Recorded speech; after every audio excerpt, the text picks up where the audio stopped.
I am Rebecca from ChemKnits, and here is all the yarn that I dyed inspired by Hocus Pocus. Well, really Hocus Pocus 2, this promo poster, in my October 2022 ChemKnits Dye-Along live stream.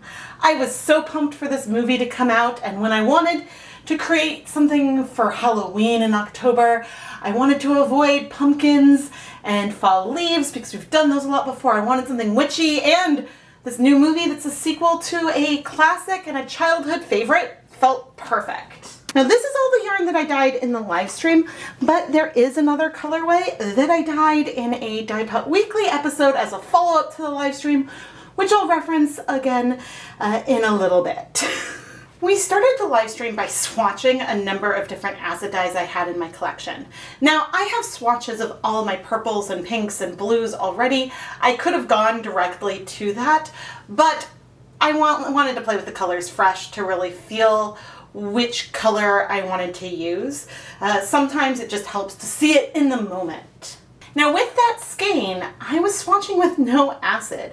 So then we took this and dip dyed it into some water, and the colors spread in a way that's really fun. You can still see elements of some of the greens and reds and pinks in there, but overall, this yarn is very, very purple now. I wanted to dye a variegated colorway with our sisters. So I took Dharma's Cabernet, their muck dye, which was a limited edition color, and I did add a tiny bit of brilliant yellow to it to make it a little bit more green, and then electric violet. And I poured these dyes on using a lot of acid and let them spread through. I didn't end up flipping the yarn because the colors took a while to absorb, and I liked sort of the hazy feeling between the colors. Now, what we ended up with are three colors that have varying amounts of the color saturation. There's differences in there, and there's softness. And I don't know if the witches deserve softness, but their coats billowing as they fly vacuums, brooms, really works for me with this colorway. I love layering dye colors in different kinds of scribbling techniques. And in fact, it was a previous dye-along where I layered hearts, and then I go back to using the heart shape over and over because I find that the process of drawing the shape gives me something that feels more random than if I were to just do lines or other types of squiggles. And since we're dyeing colors inspired by witches, the Dye-Along livestream chat actually suggested that I draw stars for pentagrams to make it feel witchy, and oh my goodness, that felt perfect. And so that's exactly what I did. I took the three sister colors and layered on these stars, going a little bit heavier with our green for Winifred, but otherwise going amok, and layering more and more and more of these colors until I was satisfied with the coverage. And you can see that we ended up with these layered patches, and it did mute some of the colors a little bit, but they didn't end up too muddy. Something about this combination of colors worked really, really beautifully together. Now during the live stream, I talked about how fun it would be if I were to take this colorway and dip dye it in another color. And well, I did exactly that in a Dye Pot Weekly video. This is the video I referenced early on in the recap, and it was a lot of fun to do this again with the same colors that I mixed and then dip dye it. And so sometimes really great ideas are born from these live streams. And this layered look is something that I think I will be playing with again. And you can go and watch that video. And while you're at it, please subscribe to the ChemKnits Tutorials YouTube channel so you don't miss any videos, whether it's a live stream or pre-filmed. Finally, I took the rest of the colors from the three sisters that I mixed, minus some of the stock solutions that I made, but the stuff that I mixed in bottles for the layered stars colorway. And we poured it into a kettle, and look at how they spread out. We got gorgeous coverage here, not a lot of blending, and it's hard for me. It was really hard for me to not pick up and stir this. I really, really wanted to, but it came out so pretty, and I'm so, so happy. I mean, had I mixed everything together, it probably would have ended up being really purple, which would have been fine. But I love that you can see all the different colors in here.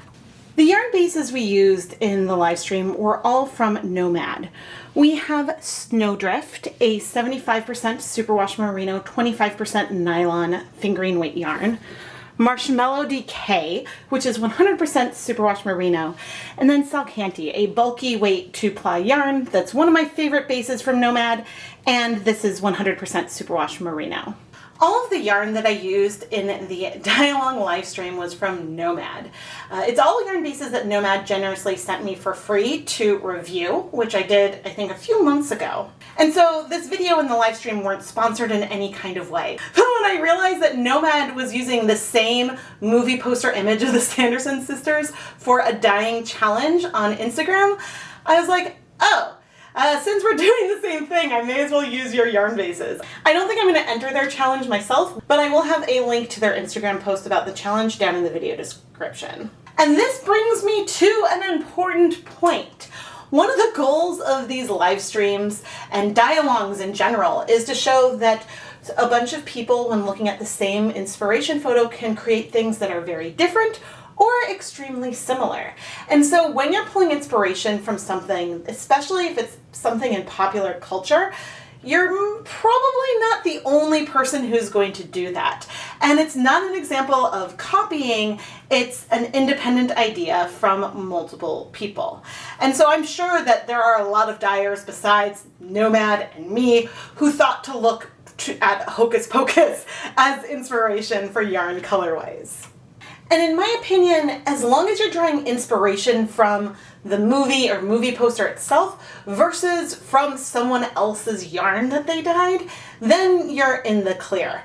You just don't want to look at yarn that someone else created and try to dupe that. Unless you're trying to recreate something that I've dyed because I'm inviting you to try to recreate it, so that's a different category. But speaking of similarities and differences, let's take a look at some of the yarn that you dyed inspired by this inspiration photo. There are so many different things that you could do. One idea that I had, which I didn't end up having a chance to do, would be to create a set of the three sisters. And so leaning into the greens for Winifred, the purples for Sarah, and the burgundies for Mary, really leaning in and giving them each their own colorway with similar techniques, but using the tones in their outfits there. And so then you would have a set of the three skeins that could be worked into stripes or color work or something like that. And who knows, maybe I'll revisit that someday because I really am enjoying the combination of these three colors. If you would like to be featured in upcoming ChemKnits dye-along recaps, make sure you share your yarn that you dyed inspired by the inspiration photo on Instagram with the hashtag ChemKnitsDyealong or reply to the photo on the ChemKnits Facebook page. I am Rebecca from ChemKnits, and don't forget to give the video a thumbs up and let me know down in the comments below what kind of topics or themes you would like to see for upcoming dye-along videos. I do try to mix up the warmth or coolness or saturation of the inspiration photos from month to month. Although this one seems very much in my wheelhouse, I do try to vary it as much as I can. Thank you so much for watching.